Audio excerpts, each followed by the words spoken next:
அனைவருக்கும் வணக்கம். இன்றைக்கி ரொம்ப சூப்பரான ஒரு டேஸ்டியான ஒரு மொறுன்னு ஒரு சில்லி தாங்க பார்க்க போகிறோம். காளான் சில்லி. பொதுவாகவே எல்லாருக்கும் சில்லினா ரொம்ப பிடிக்கும். அதுலேயும் காளான் சில்லினா சொல்லவா வேணும். அவ்வளோ ஒரு டேஸ்ட்டாக அசத்தலான ஒரு சூப்பரான மொறு ஸ்நாக்ஸ் தாங்க இன்றைக்கி. இந்த காளான் சில்லி எப்படி செய்கிறதுனா ரொம்ப சிம்பிளான மெத்தட் தாங்க. கண்டிப்பாக நீங்கள் ஒரு டைம் ட்ரை பண்ணி பாருங்கள். உங்கள் வீட்டில் காளான் வாங்கிட்டு வந்தீங்கன்னா மறக்காமல் இதே செய்முறையோடு செஞ்சு உங்கள் வீட்டில் இருக்க எல்லாரையும் அசத்துங்க. எல்லாருக்கும் ரொம்பவே பிடிக்கும். எல்லோரும் ரொம்பவே லைக் பண்ணுவாங்க. வாங்க வீடியோவுக்கு போகலாம். ஃபஸ்ட்டு இது மசாலா கோட்டிங் ரெடி பண்ணிக்கலாம். அதுக்காக 2 டீஸ்பூன் கடலை மாவு, 2 டீஸ்பூன் அரிசி மாவு, 1 டீஸ்பூன் மைதா, 3/4 டீஸ்பூன் தனி மிளகாய்த்தூள், அரை டீஸ்பூன் கரம் மசாலா, உப்பு தேவையான அளவு, எலுமிச்சம் ஜூஸ் 1 டீஸ்பூன். கொஞ்சம் தண்ணி விட்டு எல்லாத்தையும் நல்லா பேஸ்ட்டு போல் ரெடி பண்ணிக்கணும். நான் இதெல்லாம் 200 கிராம் மஷ்ரூம்காக செஞ்சுருக்கேன்.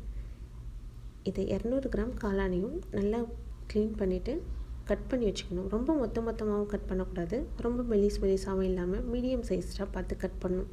மசாலா தடவும் போது காளான்கள்லாம் உடையாமல் பார்த்து மெதுவாக ஜென்டிலாக ஹேண்டில் பண்ணுங்கள்.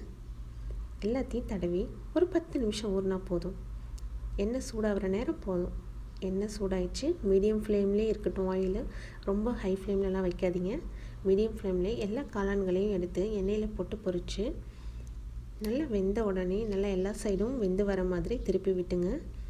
திருப்பி விட்டு நல்லா வேந்துடணும். பாருங்கள், கொஞ்சம் அப்படியே சுருங்க ஆரம்பிக்கும். பாருங்கள், எண்ணெயில் போட்ட உடனே காளான் எல்லாம் சுருங்குது பார்த்தீங்களா? எண்ணெயில் போட்டு நல்லா ஃப்ரை ஆகும்போது அது இந்த போல் சேஞ்ச் ஆகும். உங்களுக்கு கலர் பவுடர் போடணும்னு விருப்பம் இருந்தால் இது கூட கலர் பவுடர் போட்டு நல்லா ரெட் கலரில் சர்வ் பண்ணலாம். நான் இன்றைக்கி கலர் பவுடர்லாம் எதுவும் போடலைங்க. ஏன்னா முடிஞ்ச வரைக்கும் நம்ம கலர் பவுடர் யூஸ் பண்ணுறதை குறைச்சா நம்ம ஹெல்த்துக்கு நல்லது தானே. நல்லா ஃப்ரை ஆகிடுச்சு. இப்போது ஆயிலேருந்து எடுத்து எக்ஸ்ட்ரா இருக்க ஆயில் எல்லாத்தையும் ஸ்ட்ரெயின் பண்ணி நீங்கள் வெங்காயம் தூவி வச்சு தனி மிளகு பொடி போட்டு தூவி சர்வ் பண்ண வேண்டியது தாங்க. அவ்வளோதாங்க. எவ்வளோ சூப்பரான காளான் சில்லி ரெடி ஆகிடுச்சு.